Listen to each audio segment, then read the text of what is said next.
bloopers. These gnats are horrible.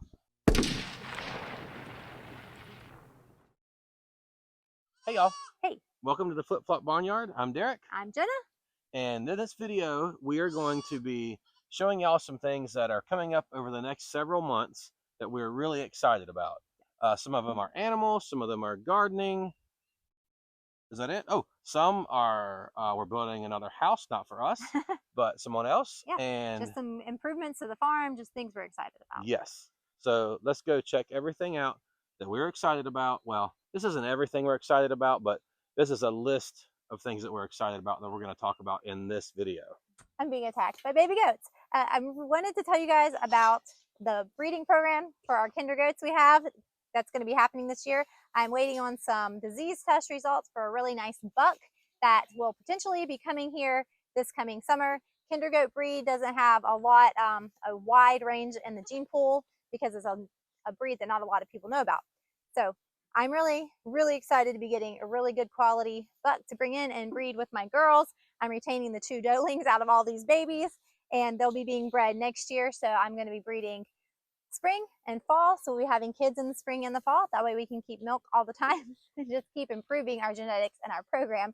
Another thing that's going to really improve our entire goat situation here is we're going to be building an addition into this paddock over here off of that barn so that all the goats that are in this paddock will have a shelter here, because anytime it's raining or going to rain, we're having to let these goats over here, these are our goats in milk, into the milking barn parlor, and it's not ideal because they make a big mess and then it's a lot of logistics to move them around. So that's something that's going to be really great, and I'm just really looking forward to seeing what our goat production and breeding program looks like this time next year. Something we've really wanted to improve for years is our meat bird situation.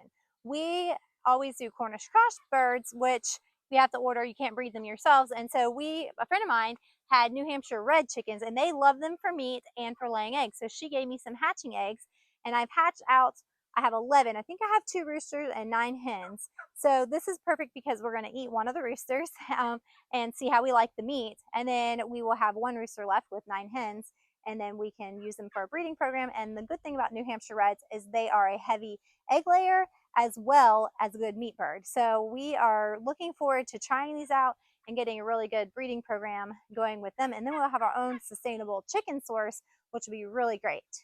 As you can see, we have chickens everywhere and some turkeys. So right now we're doing broad-breasted white turkeys, and I do want to find a good heavy meat breed that's a heritage breed at some point that we can breed our own, but I don't know when that will be. That might not be this year, but yeah, we have a lot of layers. So I'm interested to see how the different breeds we have do as far as laying, but really looking for honing in our whole program so that we can have, I'm always going to have like fancy chickens and fun chickens, but I really want to be able to build up a flock of really sustainable meat and eggs. This is something else we're excited about. For years, we've needed a UTV or side-by-side. Obviously, this one is used, very well used. We got a good deal on it, but there's a lot of things that we're just fixing as they show up. Nothing major, but it's just small little things like O-rings that are leaking and water pump, but we're getting it fixed. This will be a huge improvement to our gardening as well as our livestock. Something that we've needed for this garden for many years. Desperately needed. Desperately needed. It's been a lot of work trying to keep this garden watered. Access to water at this garden has been our biggest challenge with growing food up here on this spot. And it's true. We've always used this IBC tote full of water. We've gravity fed it out of here. We've had generators and pumped it to sprinklers out of here. I guess I should say use the generator to run an electric pump to pump it into sprinklers from here. It's been quite an ordeal. But this year, a water line is being put in from way down near the red barn, coming all the way up and around to here. There are some big plans for this whole section here that we'll talk about later, sometime later, but we have big plans. That's why the water spigot is going here, because it'll be a centralized location for everything that's going to be put in here.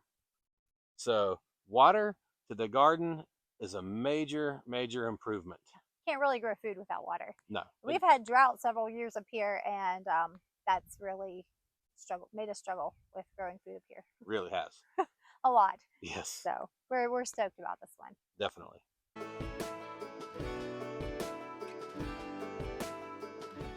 Another thing that's been a major struggle on the farm since we've lived here is this driveway. It is really, really rough, and that is going to finally be remedied very, very soon. You can see there's equipment here. That equipment is for several things. We'll get to some of them in a minute. But the first thing it's for, well, one of the things it's for is to fix this driveway. Hallelujah. Yes. He has a dozer blade for the skid steer down there that adjusts all different ways for grading. He's got the dump truck. He's going to haul in 10 loads of gravel, 4 more culvert pipes or cross pipes to get the water off of the driveway to keep it from washing, so all of our gravel doesn't wash away. So that's coming soon. I would say in the next month, because he's got a lot more work to do here other than just the driveway. So let's go see one of the other things that he's going to be doing here. All right. What in the world is going on here, you might say? It almost looks like you're building a house or something. Well, yes, you're right. We are building a house. The Wallishes that own our farm now are ready to start building their house. So this is really exciting. They're going to be moving here the beginning of next year.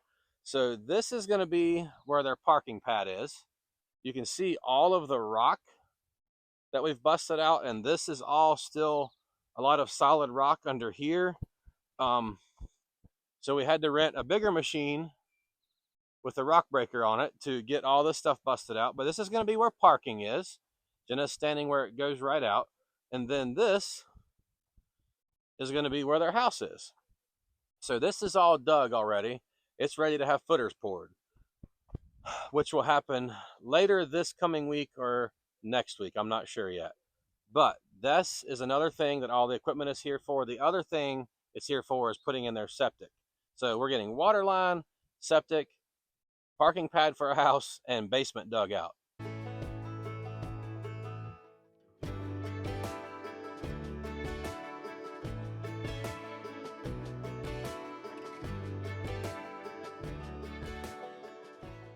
Dairy cows are one of the things that I'm most passionate about. I just really, really love them. I love all the things I can do with their milk. This is Heidi, and this is our newest cow. She's turned into an amazing little cow. She's in milk right now, and we bred her a little over 3 weeks ago. She did not come back in heat, so we believe that she's pregnant, and we will do a blood test on her pretty soon in the next couple of weeks here to make sure, but it seems like she is. Back farther is Elsie. She's one of our other Jerseys who's also in milk. We are going to be breeding her towards the end of May, beginning of June. We're trying to spread out our breedings so that when our milk cows are dry, we aren't out of milk. We have a cow and milk at all times. We never want to be without a cow and milk. We have another milk cow. She's with the other beef cows right now. If you watch one of our most recent videos, you'll see Cookie. We just did a pregnancy test on her, and she is in fact bred and due in December. So that is very, very exciting.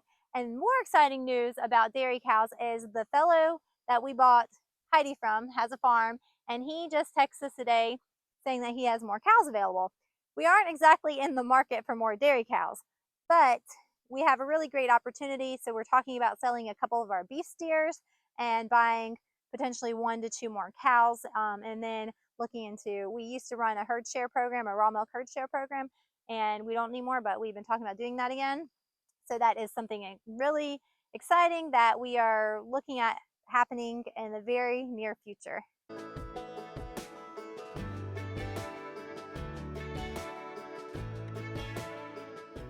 So here's Cookie, the bred dairy cow. She'll be 11 this year, and she's due December 26th, I believe, which is pretty exciting. The day after Christmas, we may have a Christmas calf. And I don't really like winter calves. This is leading me in my next topic. Dairy cows are easy though, because they're tame, they're calm, they like to be handled and messed with. I can put Cookie in the barn when she gets close to calving, care for her. When she calves, the calf can be warm and dry. We can really take care of it. The other thing is my beef cows. This is not all of them. This is a small portion of them. I've got steers and the bull up somewhere else, which is what I want because for the first time ever since I've had cows, I've been able to keep the bull away from my cows over the winter, and we're going to turn him back in with these girls in May, like 1st of May, which will give us March calves. So I won't have calves being born in the middle of the winter again. I'm going to go down here and show you why we don't want cows born in the winter. Just one of the reasons. We've had to bring 2 in this year to get them warmed up and give them colostrum. They got too cold when they were born. But this is one of the things that can happen to a calf that gets born in the dead of winter. This calf, if you can see her ears, look like a little bulldog. I keep watching this cow because she's one of my new cows that has a calf over here somewhere, and she's concerned acting. So I just want to keep an eye to make sure she doesn't try to get us away from this calf. Anyway, see her ears, how they look like little bulldog ears? It's because she was born when it was super cold. I mean, wind chills, single digits. And she got frostbite on her ears, and the frostbite made her ear tips fall off. So she's got these little gopher ears, bulldog ears, and I like to say La Mancha goat ears. looks like a La Mancha goat. Yeah, she really does. And she's a beautiful heifer, though. Other than her conformation is little amazing. ears, yeah, she's beautiful. So I was like, why couldn't you have been a steer that this happened to, that we're going to eat and not have to look at for the next 15 years? But here we are, a gopher eared calf.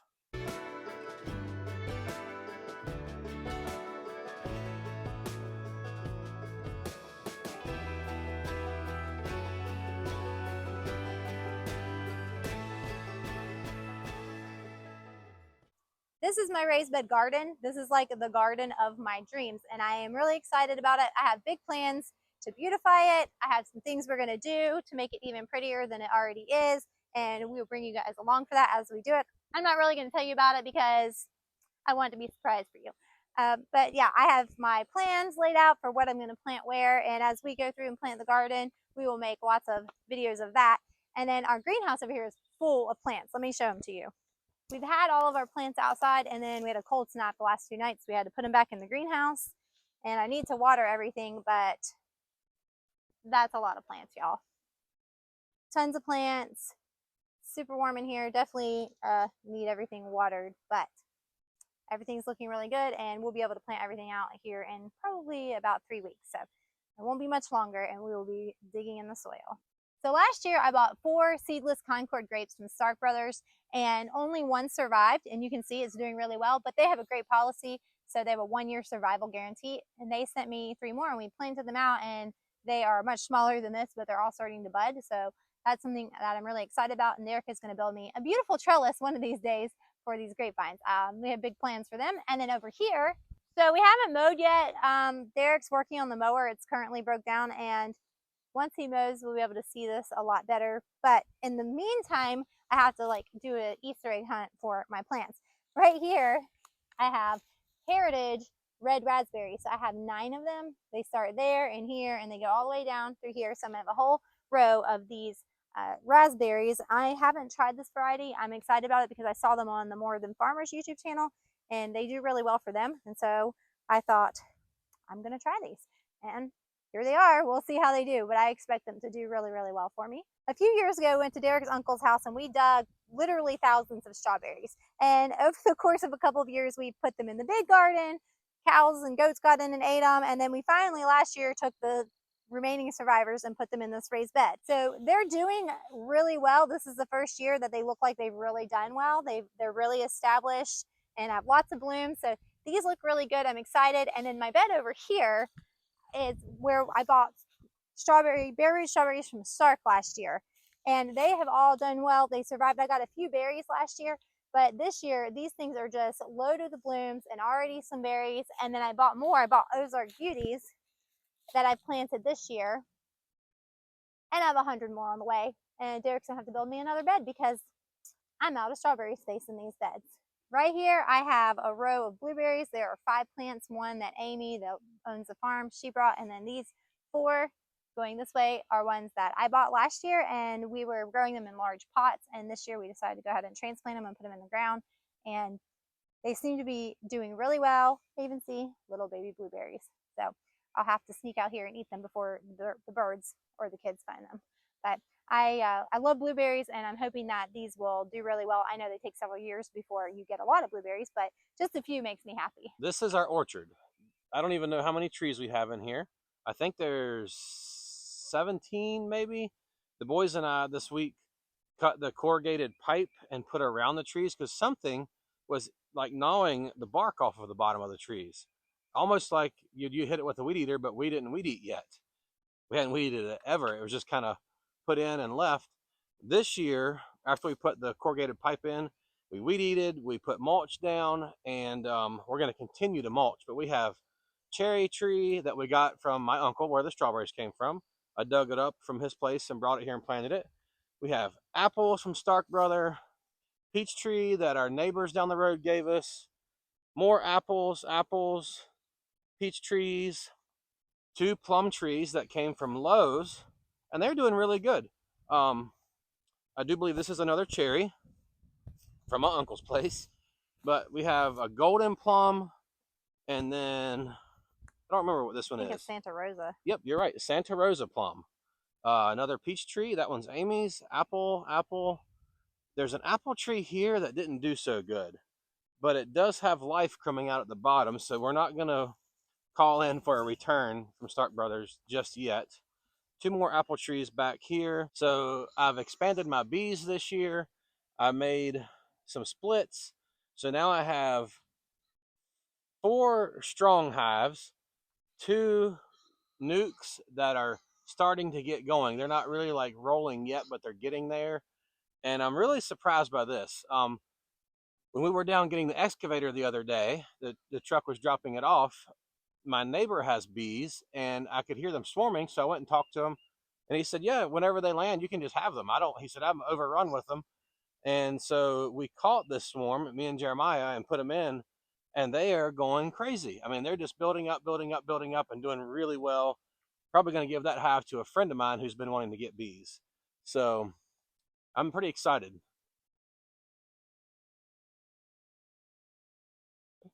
And then the bees are right next to the orchard, which is here behind me. And then beyond that, you can see the greenhouse, the strawberry beds, and the garden and the house. So the bees are close enough to do all the pollinating for everything that we're growing. And we're not really close enough to get stung unless we step on them. I mean, y'all can see these bees are really calm. They're not like out to get us. We'll see how they do when I actually start mowing this. I'll probably put on my bee jacket for that. And we've got our feeder pigs right here beside the orchard. We started them over there, and we're just kind of working them around the orchard to clear up some of this stuff around. It's working well. They're respecting the fence, and we're feeding them a lot of milk. We've covered some of the things that we're excited about this next upcoming seasons.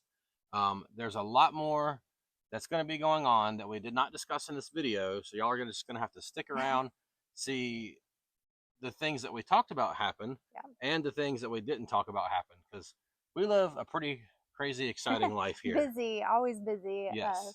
On the homestead, doing a lot of things. We are very busy. Yep. But it's fun. It's fun busyness. Yep. So you guys should go ahead and subscribe if you're not already subscribed, and hit the notification bell so that you'll be notified when we upload these videos for you to keep up with us. Give us a thumbs up, hit the like button so YouTube will know that you are enjoying this content, and comment below. Let us know what you think of all the stuff we have going on. What do you guys have going on in your homesteads? And what are things that you think we should be doing on our homestead, or you would like to see us doing on our homestead? Yeah. Yep. Leave us comments. Yep. All right. We'll catch you guys on the next one. See y'all later.